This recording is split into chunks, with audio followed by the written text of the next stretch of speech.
To start off, so people kind of get to know you, can you both, Ruth, do you want to start off talking about your own journey, how you got here, your professional journey, not how you got here physically? I was thinking I came up the M4.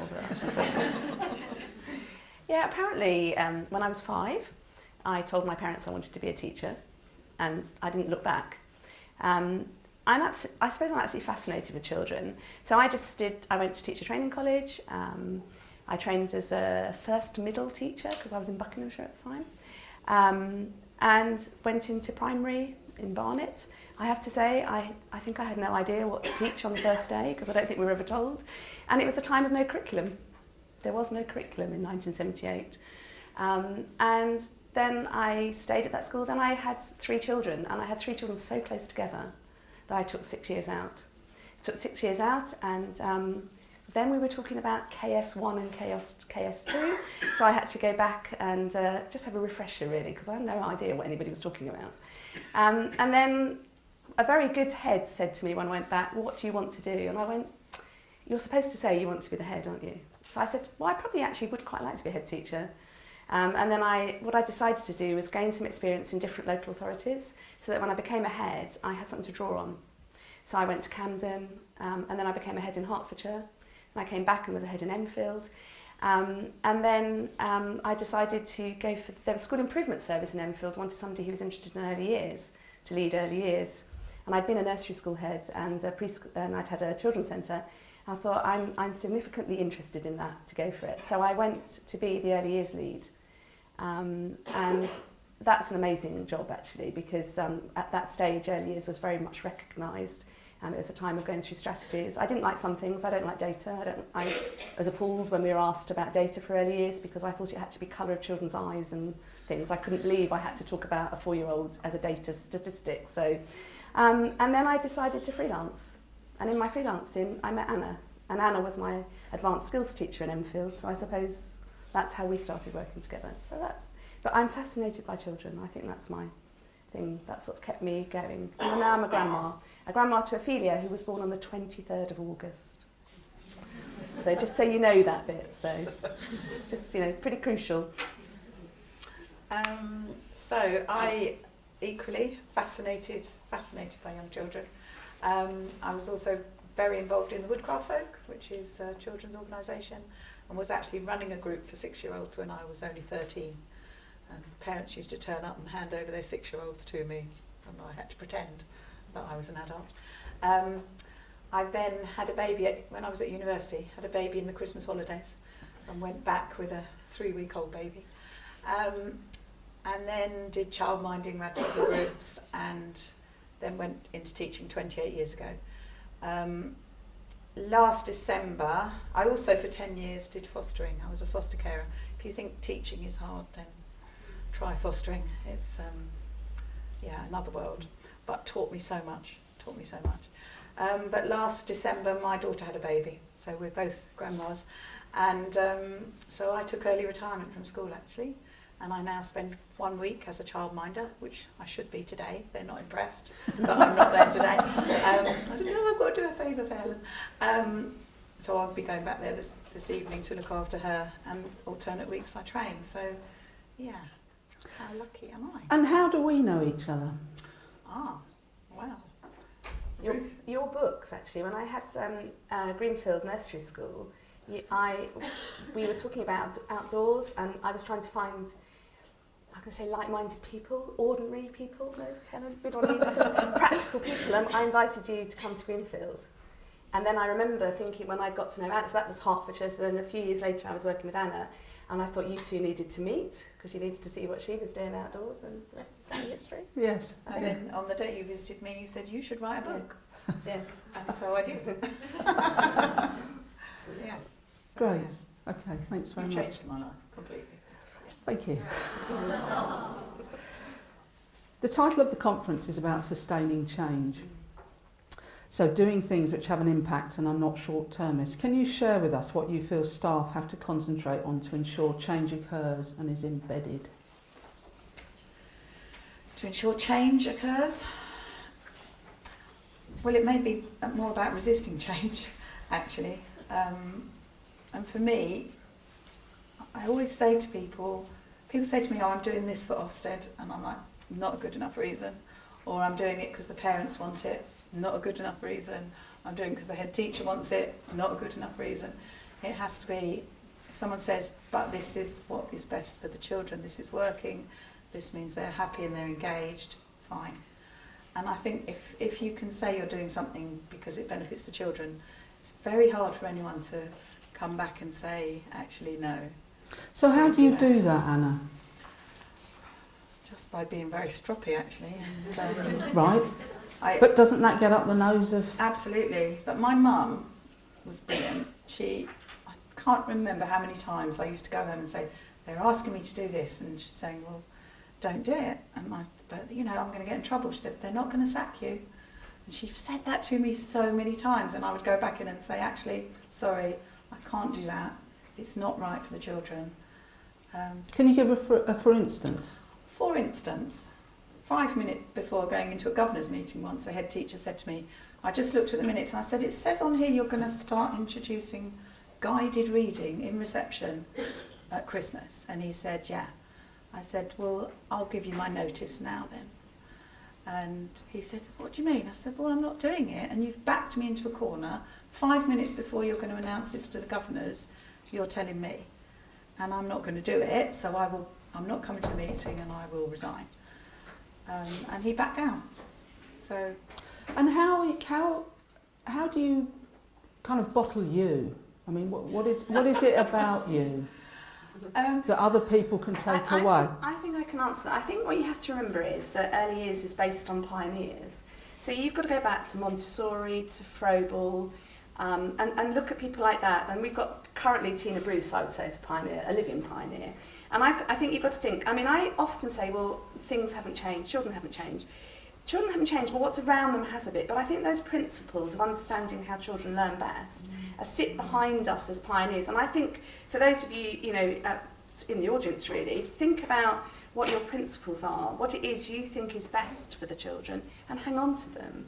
And I think often, as a head, I was always told, you think about what you're given, you're like in a ball, really. Take in what you think you need that will affect that you might find useful, but actually resist what isn't going to help and those. But actually think about your principles and your philosophy about why you're doing things for the children. And Ruth, go on. Go on. I was going to say several times I've got to a point where I think, well, either I say no to this, or I leave, and that, I suppose, your mental health eventually has to be more important. And there's a big shortage of teachers at the moment, so some of it is pragmatic. Apparently I'm a pragmatist. My daughter, who's doing a PhD, very academic, she said to me, Mum, you're a pragmatist. I'm like, what does that mean? I wasn't quite sure what that meant. But basically, if something works, I'll do it. And if it doesn't work, I won't do it. Okay. So going back to you, Ruth, where do you get your philosophy from? I think mine is based on all my experience. It's also based on reading. It's based on listening. It's based on observing children and thinking about what they need best. And it's about an understanding I've got of child development and just looking at children and children's needs. And I think I suspect that sometimes people haven't thought hard enough about this, and sometimes at a leadership level, and I would say from a leadership point of view, because I try and help early years think where they fit in, particularly in schools, where they fit in with what's going on in the rest of the school. And I think it's hard to juggle all that stuff, but I think fundamentally to understand how children develop and learn is what then gives you the philosophy that you hang on to. And just observing children in where they are as well. So a kind of message from this could be that you actually do need to do some more reading on child development. I think you need to understand, I think it's really helpful to understand how children develop and how they learn best. And actually to understand things like attachment and brain development, all those things that then give you a context for the child that you're with. And it's quite complex for quite a lot of children at the moment. Indeed. And it's really easy to let the fear creep in, and you start thinking, crikey, if I don't do that guided reading, we're not going to get what we need. And it's just, I suppose social media is quite powerful from that point of view, that you can go on, you can realise you're not alone, and there are other people out there who will say, absolutely, it's not appropriate at that age, and you're right, stick to your guns, really. So do you think you need patience? Patience. to, because I suppose I from my own perspective, I've made changes, and people have gone, see, didn't work. There's one day, and you think, well, I only tried it for one day. Yeah. So does one need sort of inner patience? I think It's all about managing change. To manage change, you have to bring people with you, and you have to skill them up. And you have to actually manage it. You need to be telling people why, explaining why, and almost saying, and if we do it, this will happen, or showing them what's happened. I think, I don't know what people's roles are in the audience, but definitely when you're trying to try something new, you can take photographs of what you're doing already. You can talk about what you're doing and say, well, actually, we're going to do this, but bring everybody with you. Keep talking to people and saying why, and maybe giving them little snippets of bits of books. Don't give them whole books. It's not helpful. It's better to give people little chapters, or say, well, how about reading this? This will help you understand why I think we should be doing this, and just gradually build up their knowledge. So has there ever been a situation where you've tried something and it hasn't worked? Yeah, guided reading. I've resisted it. Something we've tried and it's not worked. Well, the literacy hour, was... Yeah, we tried that for a little while and then we stopped doing that. And I suppose the thing I use more than anything is levels of involvement. I look at the levels of involvement of children and trust that when they're deeply involved, I know they're learning, and when they're not, they're not. So along with child development, you need to also understand things like levels of involvement, and I you think need to almost read. More important. Okay. Yeah. Do you want to say a bit more about that? Because I would say, maybe I do know child development, but I've not studied it, but I've studied children, and now I visit lots of settings. But what I can do is, within minutes of being beside a child, I can think, right, what's appropriate for that child, and that's just about being very observant of that child now and thinking, how could I push them just a little bit? Can I get you to say a little bit more about observation? Because it's very easy to go, well, just observe them. I mean, it's an incredible skill. So can you kind of try and unpick what that skill is? I suppose by observing, all I mean is looking and listening. But you need to know what to look for? Do you need to explain the levels of involvement a bit more? Do you need to just say what they are? Levels of involvement by Professor... Ferralavas. And so a level 5, a child at level 5 involvement is showing concentration, creativity, energy and persistence. And if they're showing those 4 things, then you can pretty much guarantee that the brain is... How can I be confident that I know what concentration looks like? Because the child doesn't even notice you're there. Okay. So for example, my 14-year-old granddaughter, just the last 14 months, not 14 years, 14 months, this Monday and Tuesday, she's learnt to walk backwards.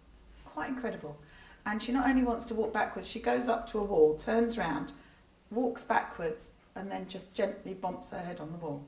And she does it on the cooker, and she's done it on the doors, but complete focus. But my role in that is nothing really. I'm just sort of observing that and thinking that's absolutely fascinating, and she's figuring it out. So I also give that message to people. We think we're teachers, but actually you need to recognise that quite often children learn the most when it's on their own, when they're struggling to figure something out on their own. But you have to have an environment whereby you can notice that. Yes. It's definitely, I was about to say, it's like juggling plates. It is about the environment. It's about what you've created and what you've thought about. It's almost like you have to create an environment thinking about everything any child could do. So having as many open-ended resources and have really thought about the richness of it. Because the minute you do closed resources, you stop all the levels of involvement, they just become lower. So if you can think about the most open-ended environment you can possibly provide indoors and out, like your half ins, half out classroom, then I think that's the answer to enabling children to then initiate, and then, because if they initiate their own learning, then they'll have a high level of involvement. Okay. If they're directed by us as adults, the level of involvement is never as high as it is if they initiate it themselves. But then you've had to create the environment for that to be able to work. So there's actually a lot more thinking behind creating this environment. Absolutely. Yeah, my husband's always saying, you need to tell people this is not an easy option. Child-initiated play is not the easy option. The easy option is let's sit all the children down and make them learn the same thing on the same day. doesn't work, but it's an easier option for the adults.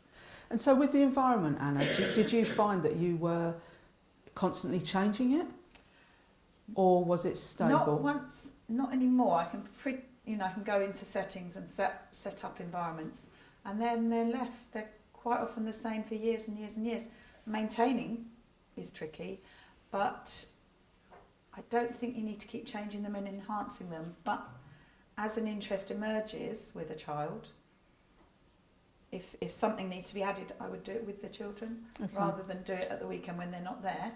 Just do it with them. Okay. At the time. It reminds me of a question that I've been asked to ask you. Can I find it? Can you provide a rich environment with a poor budget? I have to. I've always had to. Yeah. So say more. Well, we don't ever want to be in a car with Anna because you have to pick up bumper bars, tree trunks, old tired things. We go everywhere together, and we're both the same actually. Skips, anything that's got something that's recycled. We're the best recyclers ever in the early years, I think. Yeah. Don't you think? Yeah. No, I was walking Kayla around the block yesterday to get her to sleep, and I saw a cable drum in someone's garden. You know, the old. Yeah. And I'm going to go back and knock on the door because it's just sitting there, and they clearly don't need it, and it would be really useful for a preschool. And there's bumper bars galore around here because of the snow. Yeah. There's a lot. I noticed I was driving along a lot of bumper bars. And yeah. things. Just really cheeky. You know, there's a workshop here. I don't know which workshop it is, but I've seen lots of planks of wood and logs. And you know, the Parks Department. If you're in a local authority school, Parks Department will deliver you wood chips and logs for free. But we come from a real thing, so it's about real things. So, you know, you've got an old kettle at home, you make it safe, bring that in, old sorts of... Children want, it's about real life things. So what would you do with this real thing kettle, Ruth? Just make sure, just bring it in, put it in the role play, it could be outside in the mud, it could be anywhere really. Wherever a child might want to use it. So why is that better than because something I get out of a catalogue? Because children are role-playing, role play is them role-playing what they see at home and in the environment, and actually it's much better to have things that are as realistic as possible for them to then be able to role play. So that realism you think is important. Yeah. Can you link that to child development for me? Well, it's really interesting. I'm sorry to bang on about the granddaughter, but it's really interesting. They get really boring. Really back to I do not have a granddaughter. Just wait, because just wait. Just wait. But it does make you, you know, anyone who says to me, a child can't concentrate. In 28 years, I've never had a child with ADHD. I think if put in the right situation, children will concentrate. I think what we're up against now is that at home, unfortunately, a lot of children are spending a lot of time in front of screens. And so they're not talking, they're not socialising, they're not moving. So we've got to undo some of that when they come into settings. How do we undo it? By not having them in settings, I would say, not having apps and screens, you know, for games particularly, but then offering them the experiences that they might not have at home anymore. You know, 30 years ago when we were home visiting, I would say every house I would see Lego and books and toys. You go now on home visit, quite often just a screen, a television and an iPad. And I find that quite terrifying, actually. And do you think in early years we can make a difference to that environment? To the home environment? Yeah, and to the impact of that home environment. I think it's hard. It's you know, we didn't used to have children coming in to reception not talking and not toilet trained. And now we are getting children who are not talking and not toilet trained. And the diagnosis of dyspraxia is going up and up and up. And that's because children are not moving, they're not out and about climbing. And so we can make some difference. I think we've got to talk to parents. I always say to parents, the person who invented the iPad, his children were not allowed iPads. So that tells us a lot, really. So one of the workshops is about parents. Can you talk about how you engage with parents? You know, practically, what do you actually do? I do too. Well, you do it from a teacher. I do it where I'm consulting in schools. Often, if I'm part of a consultancy that's going on for a couple of terms, I always talk to parents because actually the parents need to understand what the school's doing or the setting's doing. It doesn't matter where it is, about what they're trying to do for early years, because it's not, you know, everybody's had different experiences of being through the early years curriculum. And so it's a matter of saying, and it's about play. It's actually having to explain play most of the time. Why do the children play? What can they learn through play? And actually parents are really interested in that. And I think that's, again, that whole thing about if you're managing change, you're skilling up everybody, your governors, your parents, everybody who's working with you. But practically, Ruth, they're belting in, they're rushing off to work. We catch them then.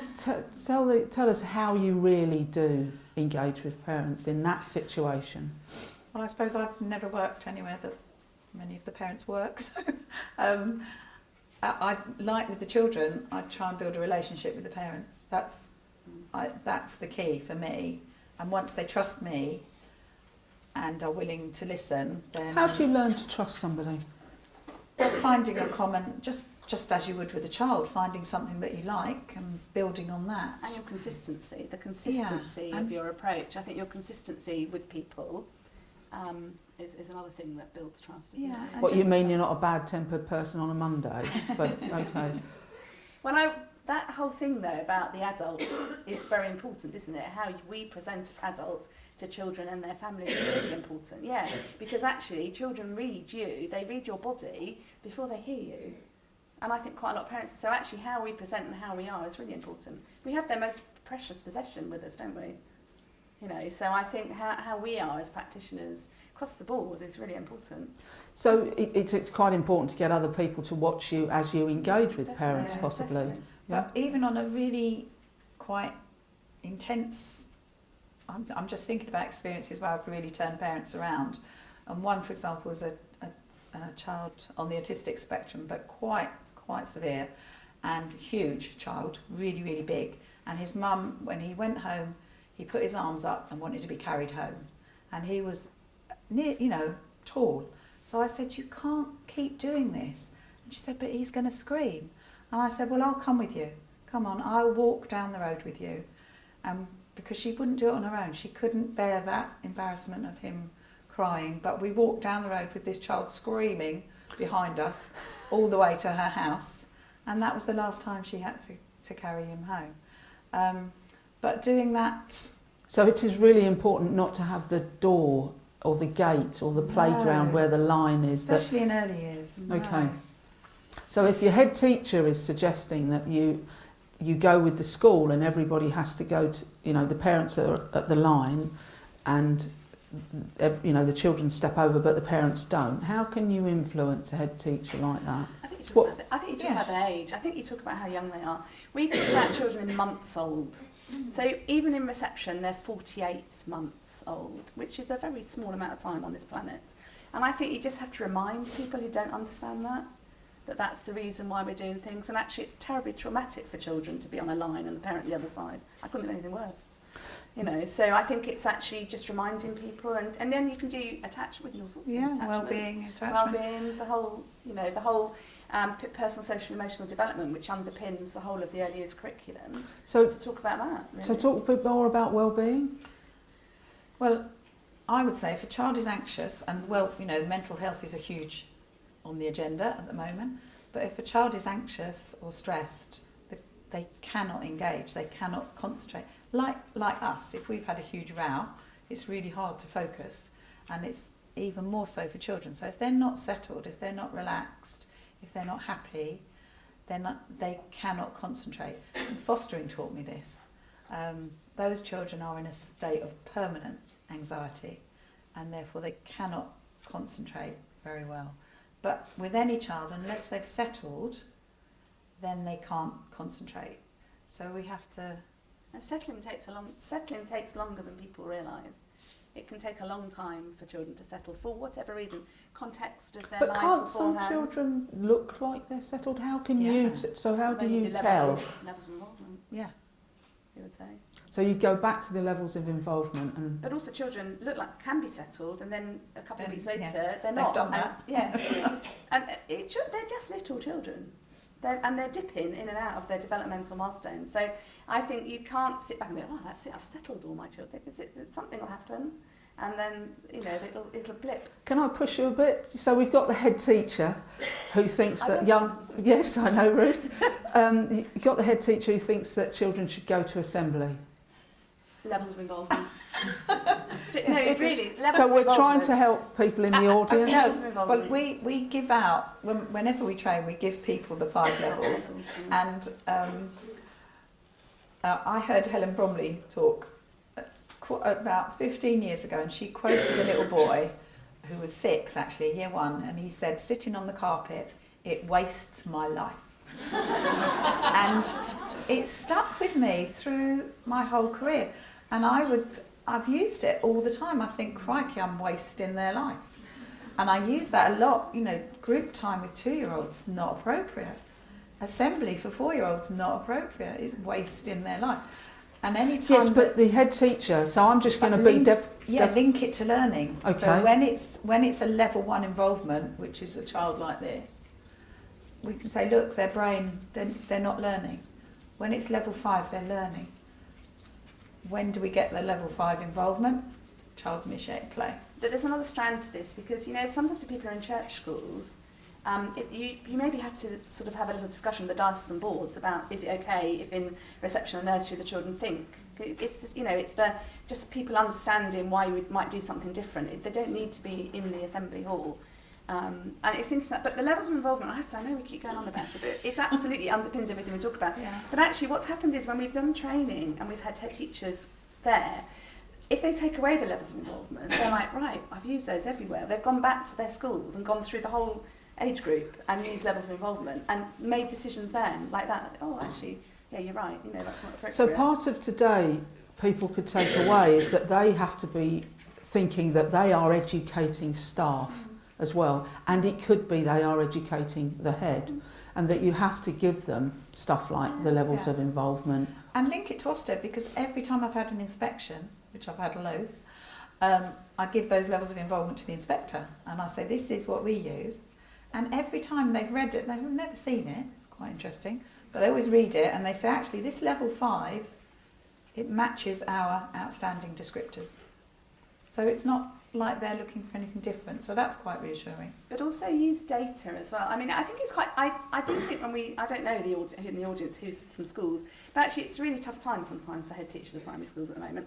And I think what you have to think about is, what's the main target? So it's often writing, and think, well, where do we fit where does early years, what can early years or earliest foundation stage do that supports the school agenda, rather than somebody saying, well, actually we want them to do more writing. No, actually we want them to develop a bit more physically. And then we need them to talk. Let's hold on to what you know is the right thing to do, and support heads that way. So say, this is how I can help you do what you're trying to achieve. Definitely look where you fit. And I think that little bit's got lost because local authorities, there's not so many local authorities operating at the moment. But I think if you actually say, well, where do you fit? What's the school target? Where do we fit? What do we do that we know will actually support that? And I think that's a better way of looking at it. But the thing around assemblies, and I would say levels of involvement. Okay. It always comes up. No, that's fine. Sort of linked. You both go into schools. Are there, do you kind of go in and go, oh no, not again? They're doing X, Y, and Z, and if they didn't do X, Y, and Z, life would be good, and so I'm going to tell them or help them Tell them. see that X, Y, and Z doesn't work, and it's not helping them, the children, the school, the parents. I think you have to look. Neither of us would just walk in and say that. You have to respect what you're walking into. You have to try and get a context for what's going on. You need to talk to the earliest team leader.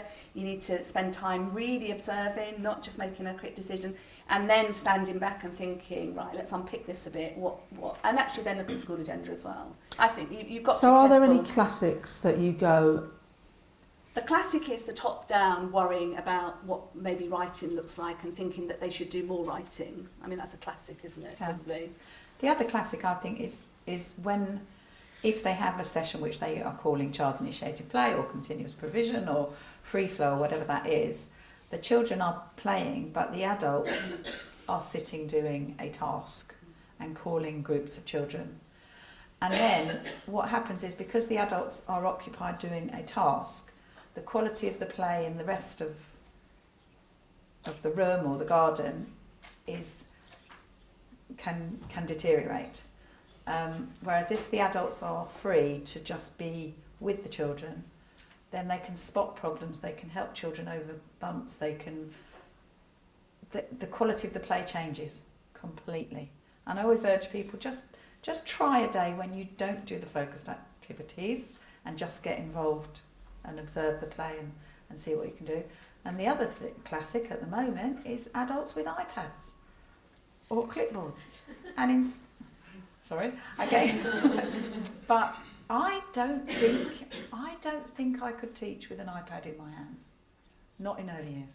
So how do you collect information about children? In my head. So you're very lucky. I've got a I've got rubbish... terrible memory. Okay. Terrible memory. So go through... Oh, No, sorry. I think Ruth wants to come in here, Anna. Well, because I always say to practitioners, I talk about getting context. So if I go into school, I need context, and I'll maybe observe a child for a bit, and I'll step back, and when there's a moment, I always say to the adult, tell me a bit more about that child. Every time I ask, any adult that's within the setting, the school, whatever, always can tell me about the child. They all know it's here. I don't know any early years practitioner who doesn't know. If we were to ask anybody in the audience now, tell me about a certain child, they know the child, they know about their parents, they know where they come from. They've got such good knowledge of that child. And I think that's the bit that's probably not valued enough. And it doesn't all have to be written down. Because every time I ask anybody, they tell me, oh yeah, it's so-and-so, or no, I know their siblings, I know, and actually they've had a really bad start to the day or something, and they know where they are. They might need to, I don't ever ask about where they are numerically or literacy in that sense, but they would be able to tell me that. So how do you then prove that to kind of Ofsted? It's in my head. Well, that's when, if an inspector said, can you show me the evidence for this, I would say, well, you should say, very politely, I might not, but I would say, I'm sorry, I'm really confused. Could you show me in your handbook where it says I have to produce evidence for that? Because their handbook is quite clear that it's completely up to practitioners how they track children, how they evidence it. It's their professional judgment. There's no legal requirement to document anything. So in fact, people need to use the Ofsted documentation Absolutely. More to their advantage. Yeah, okay. Know it inside out. And if you get a rogue inspector, then politely challenge them. Okay. All right. Thanks. I'm trying to. I'm just going to stop the guys at the front because we're trying to film this for YouTube. So it'd be really useful if you didn't talk. Sorry. I'm trying to downsize my room, and I've been going through lots of, all of my lecture notes and all of that sort of stuff. And I came across something from Janet Moyles, who I really respect, and it was from 2001, and it was about the literacy and numeracy hour coming in, or had come in, and it was called Sprint, and it was a ESRC funded project to look at the impact of it. And one of the statements that hit me as I was going through the paper, and I've got it over there, was that it said that one of the findings from the research was they were concerned that if this continued, there could be children who were in a state of learned helplessness and people in a state of learned helplessness. And that shot out at me at the page, and this was a couple of days ago, because at university we are now getting a lot of people with mental health issues. I don't know, I'm just going to throw this out to you. Do you think there is any link between a kind of learned helplessness and possibly mental health issues? I think we'd say yes. I mean, we would say personal, social and emotional development. The foundation stage was called foundation stage for a reason. And I think we'd say that the whole three areas, the prime areas, physical, literacy, language and communication, personal, social, emotional development, is, that's what underpins. And what's happening, that's been pushed out of the way. And we're finding that we're hearing that nurseries are doing things that are not appropriate for the age they're at. And actually the foundation wall is actually very low, whereas it actually should be quite high if people really just concentrated on those areas.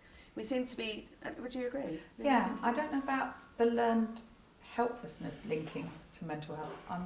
I haven't thought about that. For me, what I see is the stress on children is what I would say is causing a lot of the mental health issues.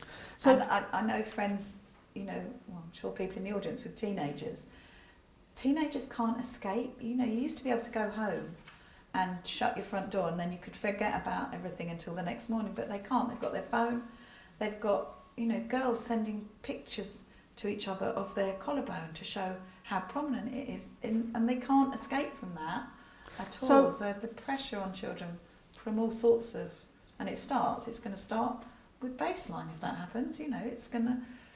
So going back, how do we, you know, trying to help people sustain the sort of support that they can give to children, how can we ensure we don't get learned helplessness? We're in early years, we can't be with the child forever and a day, but what can we do to sort of upskill them, help them, so they're not in that learned helplessness stage? Well, I think backing off the control, yeah. So the work that we would promote absolutely is promoting independence. So the more you control children, the more you're not allowing them to be resilient and independent.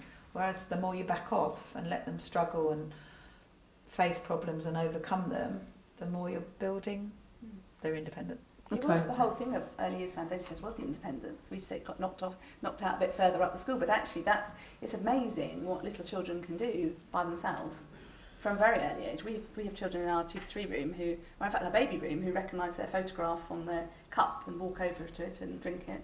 It's only water, so if they accidentally do drink the wrong cup, it doesn't matter. But the point is, they know. And then actually, these 18-month-olds will give the other 18-month-old their cup with their picture on as well. So it's about allowing them to be independent, and that goes back to environment and adult role. It's like...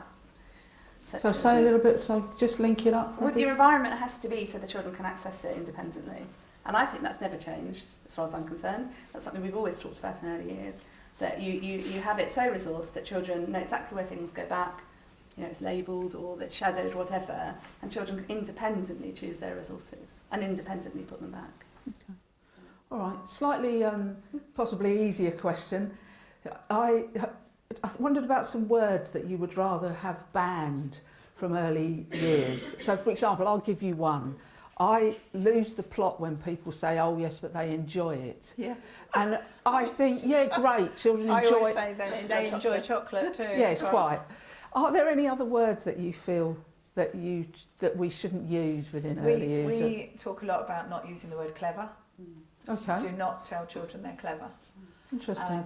And I suppose in Enfield, a huge bulk of the population there are Turkish, and Turkish children are treated as princes and princesses. They're so loved, they're so indulged, they're so spoiled, and they are told they are clever and they're amazing and they're superstars. And those children across the board underachieve academically.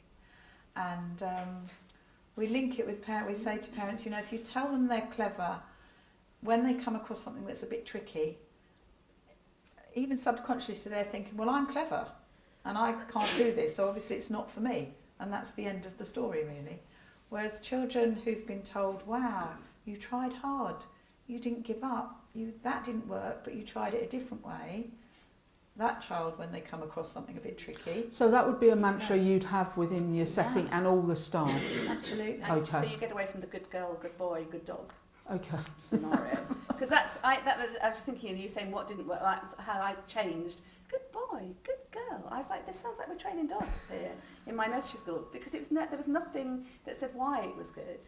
And I was just saying, you just said about words, I hate the use of hires and lowers Oh, right. in early years. When people say about my higher achievers and my lower achievers, I'm like, they're 48 months old. You know, how can they be lower or higher achievers? They're achieving. So but that's often when schools, that's come down through, as opposed to saying, no, we're not going to talk about hires and lowers. Terrible. So, you know, you're an early years person, you're trying to sort of make the change. How would you address that with the rest of the staff? I'd say we're respecting children. We're not going to categorise them at such a young age. They're all just wherever they are. And early, I always say they're all just doing their best. Why on earth would a 3-year-old not be doing their best? You know, they're just being. They're just there.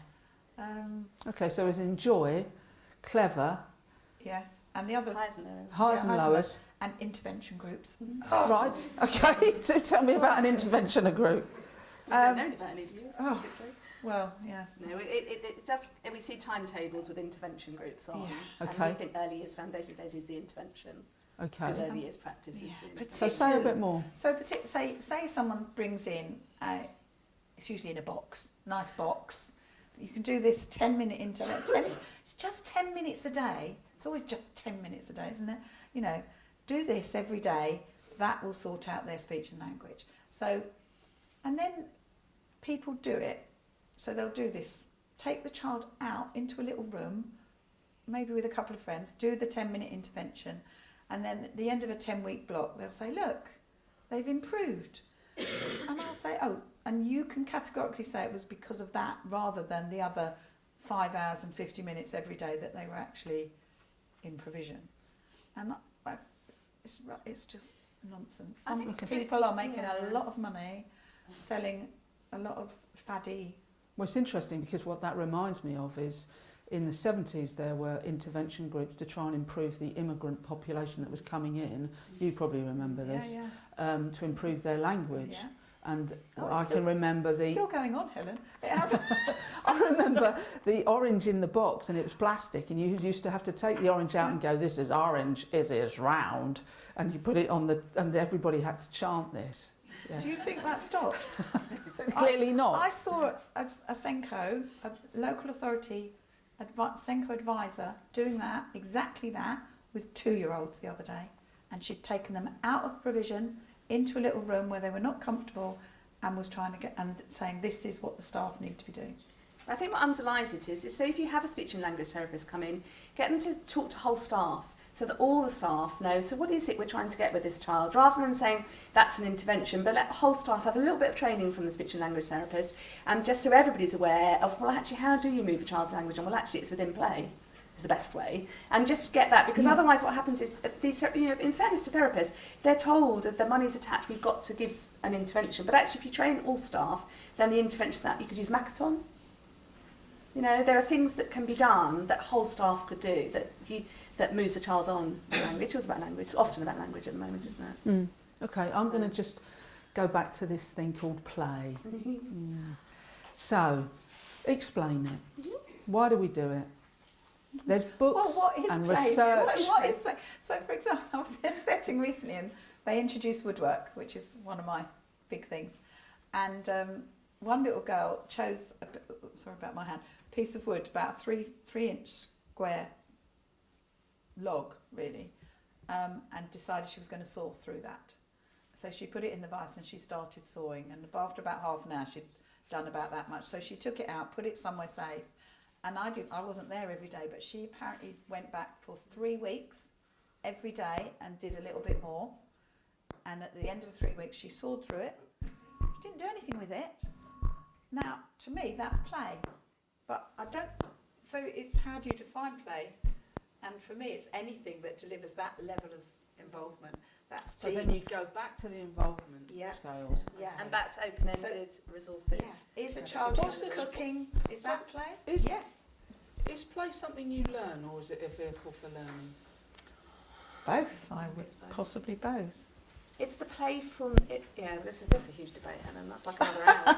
I'm sorry. Well, because it's quite controversial at the moment, but children learn best through play, because what they're doing is they're initiating, therefore their levels of involvement are the highest, therefore their brain's connecting, so therefore progress is happening. So say that again. Ooh. The children initiate their own play, then their brain is connecting, the synapses are connecting, and then progress is happening. It's very good. And you have I'm not a to, neurologist. Also, you have to believe that that's innate, that children want to be engaged, and if they want, But use the word play, because actually people are afraid to use it. Okay. Play is important, and then clear. just research play, don't you think? The microphone suddenly changed. Be clear what you mean by that, and it is, for me, as I said, and woodwork's a good example because when you watch children at the woodwork bench, they are so serious. And whereas play, in a lot of people's mind, it's sort of, fun and... No, actually, it's whatever engages the child. So you know, next week I'm going skiing. And that will be me deeply involved. Is it play? Oh, it's a bit scary, but it does deliver deep involvement. So for me, that's my definition. Anything that delivers. But also play is built on what your experience is. Literally, I've been in Finland. Great. And I had to have an interpreter tell me why the children were sitting in the snow with fur brushes, banging themselves down. They were a sauna. But I had to have an interpreter tell me. I couldn't quite guess what it was. And they were in the sauna underneath, and they were brushing themselves. That's symbolic play. Read Tina Bruce. Read anything by Tina about play. That'll help you loads. Okay, so we're needing to know more about child development, the involvement scales, and aspects to do with play. Mm. Okay. Tomorrow is International Women's Day. What more can we do for girls in early years? That's a loaded question. That's a very loaded question. Don't go pink and blue. don't go colours. Don't expect that you see a girl. Ophelia's 6 months old. I took her to something the other day. She's in blue and a little stripy top. So people go, "What a lovely little boy." It doesn't bother me. It doesn't bother me. But what I'm saying is, don't stereotype. Don't stereotype children. Do you think early years? To me, in early years, it's more the boys that are having a hard time. It's boys that are being labelled as ADHD, and exclusions in year 1 are through the roof, and it's because they're being asked to do things that are developmentally not appropriate. And the gap, this gap between the boys and girls, which the government are getting very annoyed about because it's persisting. To me, we're actually the early years at the moment, what we're assessing and everything else favours the girls. It's more suitable to the girls, so the girls achieve better. For instance, Anna? Well, writing. Reception teachers will tell you they're girls. They can get more of them can get the early learning goal in writing. The boys, it's much harder. And so then boys are made to feel bad and more pressure is put on them. Actually, it's just because they're boys, and they will get there in February in year 1 or March in year 1 if they haven't been put off. So again, it's pieces of knowledge like that staff need to be secure about to be able to share with other staff.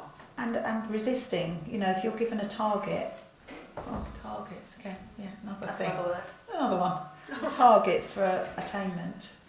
I would not accept it. I just wouldn't. Can I push you though? I've got a little bit of a thing about women and girls. Go on. So, do we do enough? I mean, one of the things that I would advocate is that I don't think girls have a strong enough voice, literally. And that when I was a teacher, I used to get my girls to shout. Because I felt they weren't able to shout. Will you show this one? I'll hand it to you. Should we get close? Yeah, sorry about that. That's all right. I quite like these two guys. Yours has just gone, Helen, I'm sorry. Shall I do it with Ruth? Okay.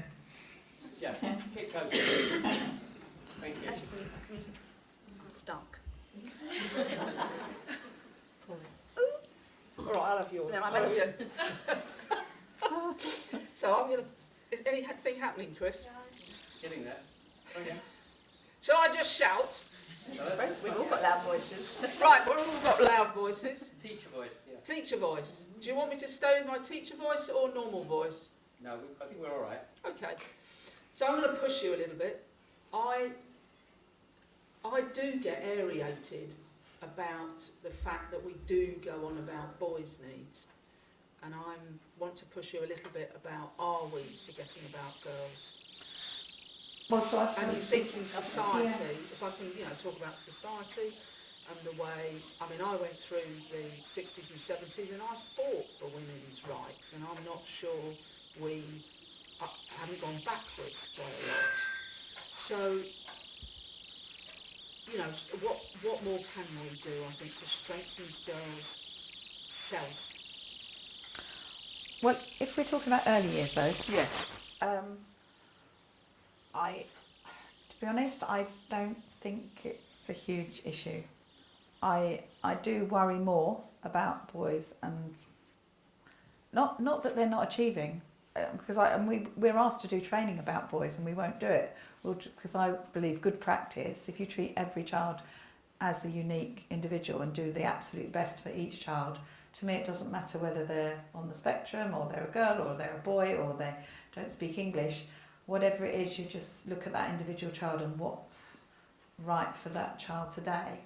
The only way it would be come into my consciousness if a teacher has got a target about boys.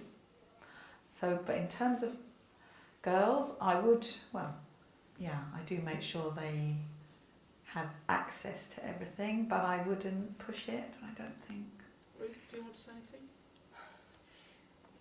I only just thinking that one of the things is thinking about open-ended resources in role play, for instance, not having frilly print dress, not having a set thing like Belle or whatever the things are you can have, but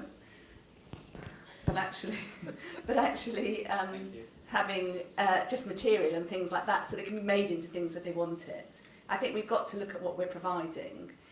We had hysterics going through a certain shop when Anna's grandchild was about to be born, because I said, you've got to go and look and see where it's all pink and blue in here, and the Lego was pink and blue, and it was ridiculous. It's ridiculous. So, but we both come, and I suppose our experiences of the current school I'm in, it's sort of, you know, I would say gender. I can't say gender neutral. That's not what I mean. But I know the emphasis has been more on let's make sure everything's available for everybody and nothing stereotyped into being this is a boy thing or a girl thing. But we're quite strong women. I've got a daughter, you've got daughters, we've both got daughters. You know, I have a very feisty daughter because, like you, there's nothing she can't do. But that's, you know. Can I borrow this? So what do we need to do? I'm going to push you on this because I think girls have personally been forgotten. Well, it's resources. It's got to be about what you're saying, what you're doing in the classroom, and resources, isn't it? Hasn't it? Yeah, I suppose I'm trying to think what I do. And to me, it's just about, in the early years, it's more about let's just make them ultra confident in themselves. Okay. And then they've got something to build on. I think, you know, having been a foster carer, I know that by the time the child is 3, they're pretty much cooked. And it's quite depressing, but actually that is the case. So 80% of attainment is to do with those first 3 years. And just seeing, you know, how the granddaughter's developed in a year, she's such a character already, she's such a little person. By 3, yeah, definitely. By the time they come into reception, we've got a lot, if there's things gone wrong, it's hard to undo. So it's more about, but for me, for each individual child, it's just get their resilience and confidence and speaking and social, and then they're set. They believe in themselves, I suppose. Yeah. Okay. Did you want to say something else? I just think it's a much wider agenda. I think the agenda's much wider about that at government level across, isn't it? About how women are perceived, how they're shown. There's all sorts of stuff that how women can be perceived, and I think This Girl Can campaign has really helped that. But yeah, I think there's huge in society, full stop, about that. I don't think I can even start to. But I think from our perspective, it's just accepting that children are children, and regardless of whether they're a male or a female child, but they can do. And, you know, making sure that your environment and your attitude supports that. So, one of the things that I quote is from the Weller research is that you have to perceive children as competent, not vulnerable, whatever age they are. Okay, we're coming towards the end. I've got a couple of questions for you. What one thing would you like the audience to take away from this conversation and to think about?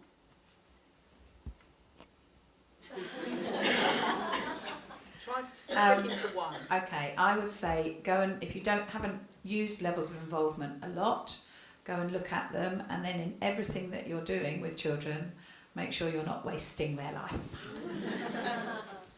And I would say, remind yourself of why you're doing it. Think about why. What do I believe in? What do I believe in? What do I want to see? We're helping children to be in this world. It's a very complicated world. And I think you just need to remind yourselves of what you know already and what you're doing to enable that to happen. Final question. What have you learnt from this conversation? but I'm not an academic. Yeah. Just say no.